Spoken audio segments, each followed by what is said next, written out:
Hai teman-teman, kembali lagi di Info Kembali Channel. Kali ini bersama saya Rama. Di episode kali ini saya akan mengajak teman-teman untuk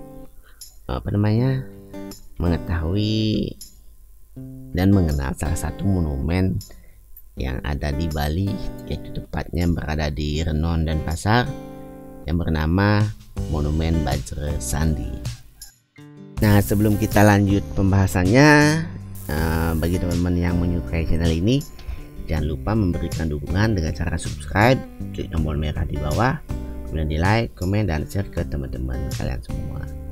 Lagi satu, jangan lupa menyalakan loncengnya sehingga teman-teman akan terus mendapatkan update dari video-video terbaru dari kita. Oke, saya ucapkan terima kasih atas dukungan teman-teman semua. Kita lanjutkan pembahasan dari monumen ini. Kita mulai dari arsitekturnya ya. Nah, secara keseluruhan monumen Bajra Sandi ini berbentuk persegi empat, teman-teman. Jadi persegi panjang lah, dengan penerapan konsep Bali Trimandala, yaitu monumen ini terdiri dari tiga pembagian tepatnya. Jadi yang pertama itu ada utama mandala, yaitu bangunan yang paling utama yang berada di tengah monumen. Itu intinya, itu bangunan yang paling penting. Kalau di Bali sih biasanya itu dianggap tempat paling suci. Oke, kedua, bagian kedua yaitu Madhya Mandala, yaitu halaman yang mengelilingi utama mandala, teman-teman. Jadi dia lebih keluar dari utama mandala tadi gitu. Jadi bagian ini mengelilingi bagian tengahnya utama mandala tadi. Terus yang ketiga terdiri dari Nista Mandala, yaitu pelataran luar yang berada di sekitar Madhya Mandala. Ini bagian terluarnya lagi gitu. Terus sekarang kita ngomongin konsep dari bangunan ini. Jadi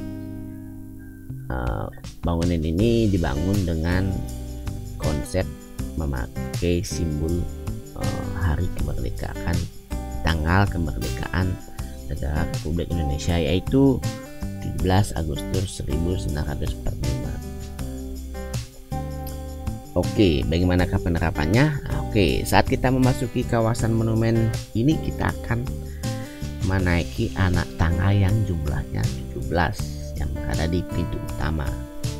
Kemudian di dalamnya ada 8 buah tiang penyangga monumen ini dengan tinggi 45 meter. Itu konsep dasarnya. Jadi dengan begitu bangunan tersebut merupakan simbol dari kemerdekaan Republik Indonesia. Kemudian kita ngomongin bentuk dari bangunan ini. Kalau kita lihat dari jauh adalah berbentuk genta atau bajra gitu ya. Nama Bajra Sandi sendiri dipakai karena bentuk monumen ini menyerupai bajra atau genta yang digunakan oleh pendeta-pendeta Hindu saat mengucapkan mantra saat melakukan upacara keagamaan, teman-teman. Nah, siapakah yang membuat monumen ini? Siapakah arsitekturnya? Siapakah yang mendesainnya? Ya, monumen ini dirancang oleh seorang arsitektur yang bernama Insinyur Ide Bagus Gedeyanya pada tahun 1981 ya. Kalau nggak salah, dulunya untuk pembuat konsep ini kan diadakan lomba pembuatan konsep monumen ini, dan Bapak Insinyur Ide Bagus Gedeyanya merupakan pemenang saat lomba itu, sehingga arsitektur beliau lah yang dipakai konsep untuk membangun ini.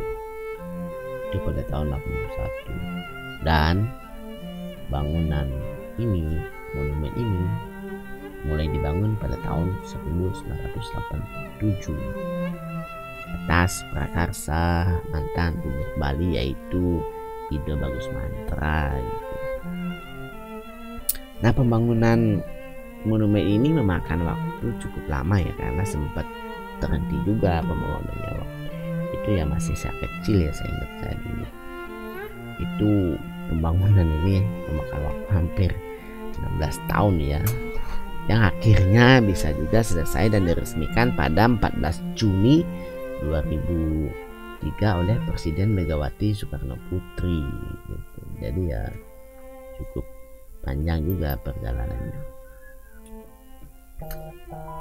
Oke, apa aja yang ada di dalamnya? Oke, kita langsung bahas. Nah, dalam monumen ini terdapat dan dibuat 33 diorama di lantai 2 ya, yang menceritakan tentang perjuangan rakyat Bali mulai dari zaman prasejarah, terus perkembangan peradabannya ya, dari prasejarah ke masa sejarah gitu ya, terus sejarah perkembangan kerajaan di Bali hingga zaman rakyat Bali melawan penjajahan untuk mencapai kemerdekaan negara Indonesia, teman-teman. Nah, kita mendapat gambaran 3 dimensi berbagai peristiwa yang terjadi pada masa penjajahan dahulu. Jadi melalui diorama tersebut juga gitu. Jadi kalau teman-teman kesini, kalau masuk itu menarik sekali sebenarnya. Cuma kalau saya lihat kebanyakan orang yang main di luarnya aja, nggak masuk gitu ya. Oke, mungkin orang nggak tahu fasilitas yang ada di sana, karena fasilitas sana sudah cukup lengkap ya. Itu ada museum, ada perpustakaan. Kalau kita di sana bagian bawahnya ada kolam ikan yang gede ya, gede sekali kolam ikannya juga gede-gede gitu. Jadi kalau teman-teman ngajak anak-anak, mereka juga pasti senang gitu. Dan tentunya toilet pasti ada gitu ya. Untuk dioramanya itu tadi berada di lantai 2 gitu ya. Oke, selanjutnya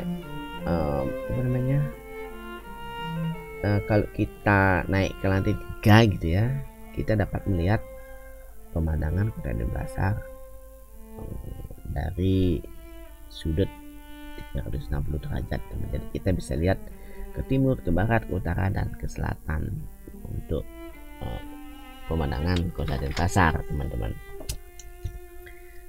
Kalau tiket masuk ke sini waktu saya dulu itu ya nggak mahal banget ya, 5.000 sampai 10.000, dan parkiran paling bayar 5.000 rupiah untuk mobil dan 2.000 sepeda motor, teman-teman. Tapi ini nggak pasti ya, karena bisa saja nanti naik atau bisa saja nanti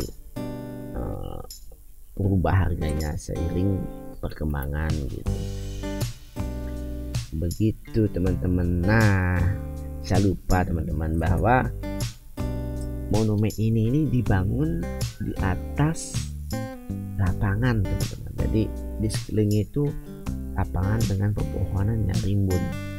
Jadi bagus sekali untuk bersantai, sehingga tempat ini ya hampir tiap hari dijadikan sebagai tempat jalan-jalan atau tempat jogging, tempat olahraga bagi masyarakat sekitarnya, teman-teman gitu.